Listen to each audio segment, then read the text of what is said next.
He's an amazing young man. He's so resilient. Any knock, he just gets back up and he just keeps on going. He had big hands and big knees, kind of like a puppy that's about to grow.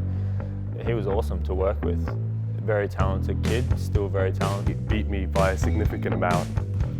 He's very humble and he never takes himself too seriously, no matter how much he accomplishes.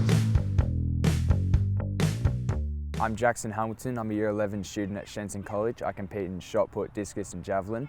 I'm a para-athlete and my class is T12, which means I'm legally blind. So out of my right eye I can see relatively clear up about 4 metres, and in my left eye I can not really see past 1 metre. So that puts me under a T12 classification. Yeah, so I'm a Year 11 student. I've grown up playing basketball and athletics. I've been doing athletics since I was 6 years old when I started Little Aths at UWA. Started playing basketball when I was 11 because my big brother and big sister did. Unfortunately, I had to stop playing basketball in Year 8 due to my disability, but I've continued Aths the whole way and I love it. So. It was a Friday night. Remember it very clearly because we had tickets booked to go and see Avatar up at Kings Park. I probably got a pretty good memory of it. I think we were at Kings Park outdoor cinemas and we got told after we got back. I think it was in the car actually. At the time? At the time, yeah. I think I was 13 at the time. She would have been 8. Yeah, I don't remember. What we thought was an hour-long appointment, and 3 or 4 hours later we were still there. And by this time I'd called Glenn to come in because I didn't quite understand what was happening. It was taking so long. And Dr. Richard Gardner, who's his ophthalmologist, called us in and said, look, Jackson's got X-Linked Juvenile Retinoschisis. We've just confirmed the diagnosis.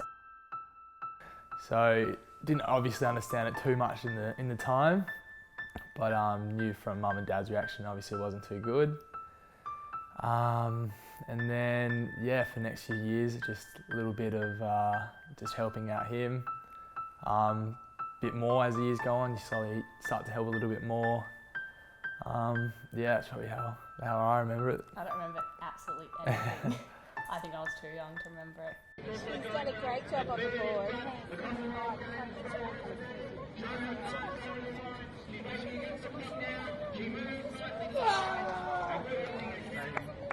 That was so perfect.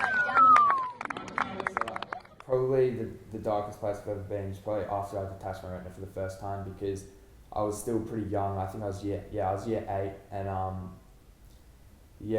I just didn't know what had happened, and that was the first time I'd ever had surgery, so I was pretty scared because I was just nervous.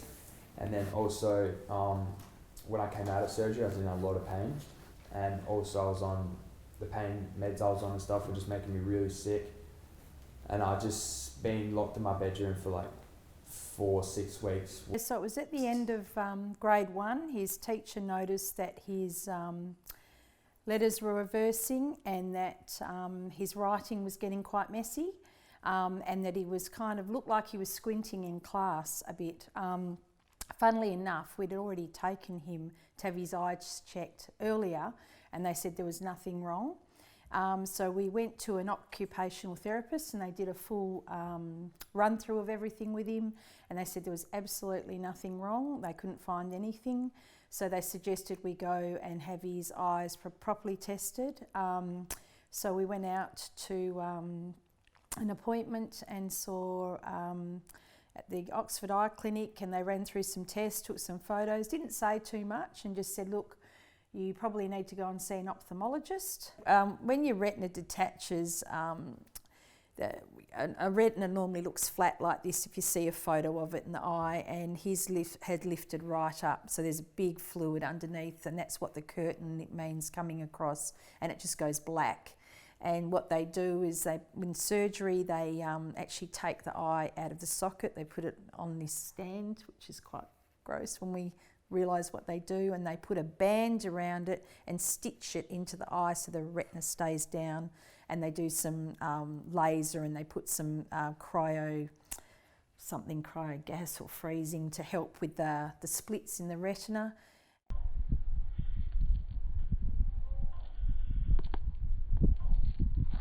Now I have double vision, so because my left eye's vision is worse than my right eye, my brain doesn't like, it's hard to explain, but yeah, so I see two of everything and I don't have any peripheral vision, so I have central vision.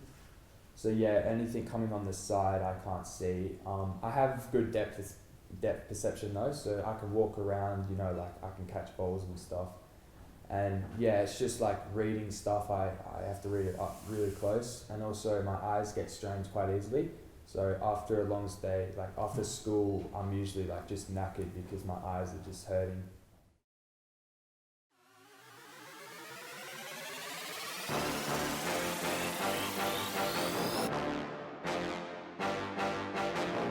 When I first got Jackson, he was really skinny. He was that typical 14-year-old kid, going through growth spurts, quite sore at the time. He had big hands and big knees, kind of like a puppy that's about to grow. And I mean, he was awesome to work with. Very talented kid, still very talented, very hardworking. Over the last year, he's stacked on quite a bit of weight. His lean muscle mass has gone up quite a bit, and he's definitely stronger, which is showing in his shot put and his discus specifically at the moment. Yeah, Morgan, I started training with him in 2016 after my detachment surgery, and he's trained in biomechanics really well, so he's played a big part in my training and like my rehab, my knee and shoulder. And yeah, he's a good role model for me as well, because he's also an athlete himself. So he teaches me a lot about like nutrition, like training, all that kind of stuff. So yeah, he's really valuable. He's very motivated. He has a very good sense of awareness with his body, and intrinsically you can give him feedback as to feel things and he'll make adaptations quite quickly, whereas I can't do that with a lot of athletes his age. He's committed. He is committed, and he's very hardworking. Anytime he steps out on the track, he generally breaks a record. So he's a pleasure to coach, and I think he's got a very strong future ahead of him.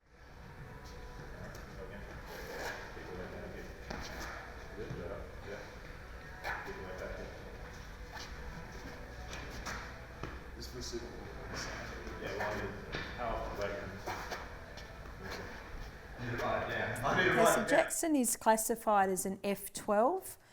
He's a vision impaired athlete. They have F11, F12 and F13. F11 are completely blind, or wear the blindfolds when they run as well. Jackson's an F12, but vision impaired athletes often move between F12 and F13 or F11, F12 classes.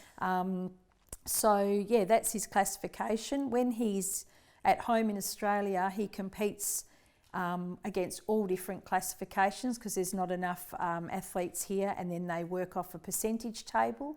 So you can win a race or do a huge throw, but you may not necessarily win, because it depends on the world record and the percentage. Also with classifications come events. So at Tokyo for Jackson, there's only javelin and shot put. Whereas discus is probably his strongest event, but that's not there for his class. Hopefully it will be for 2024, because at the moment, current on world rankings, Jackson's actually second this year in the F12 men's discus. My most memorable medals, I'll start off with my first ever medal as an able-bodied athlete, which is definitely my most memorable. This was last year, December. This was all schools, and this is my first time ever competing as an able-bodied athlete with my training partner Etienne, and I went over to nationals not knowing what to expect, because I've never competed as an able-bodied before. But yeah, so I was competing well. I hadn't thrown a PB yet, and it was the last round, and I was coming fourth. And in order to come second, I needed to throw a big PB, and Etienne and I both really wanted to go first and second, because we trained together and it'd just be an awesome achievement. And in my last round effort, I just did a massive throw. I got a PB, 60 metres, and ended up getting silver. And as soon as they called out the distance, Etienne and I just ran up to each other and hugged each other. We were so happy. So that's definitely my most memorable moment. Second would probably be this year when I got a gold medal in able-bodied for the first time ever. Etienne was competing up in age group to qualify for Oceania Games, so I was still competing as an under 17. So I went out competing as an able-bodied without Etienne, which was kind of weird.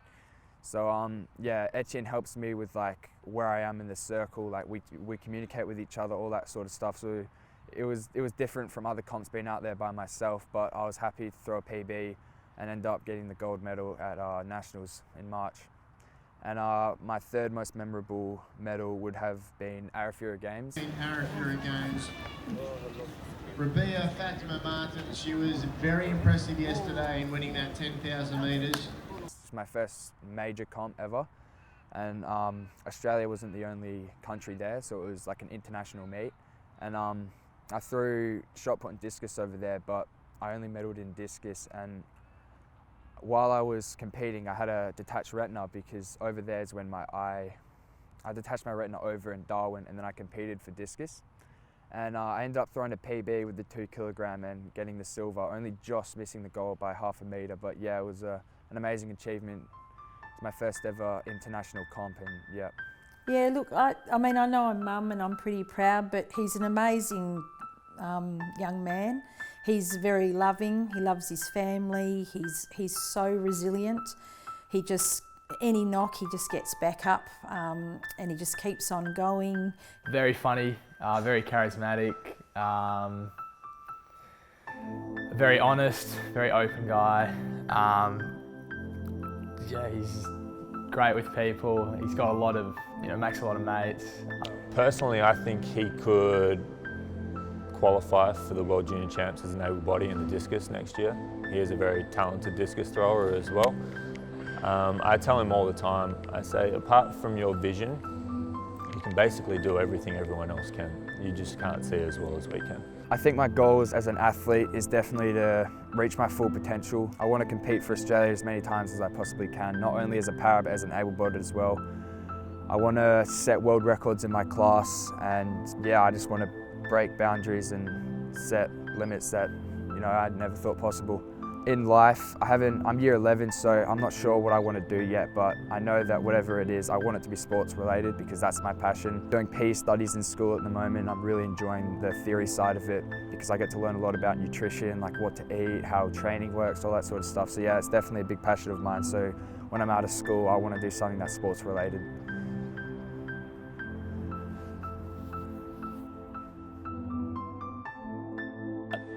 For the able-bodied athletes, hands on the 2 kilo discus, and if you've ever picked up a 2 kilo discus, it's not really hands on, it's hands in and sort of, hopefully it balances on there something. It's like the size of a dinner plate. So get your dinner plate at home and imagine throwing that around. That it weighed 2 kilos. Yeah, because no one's eating out a 2 kilo dinner plate.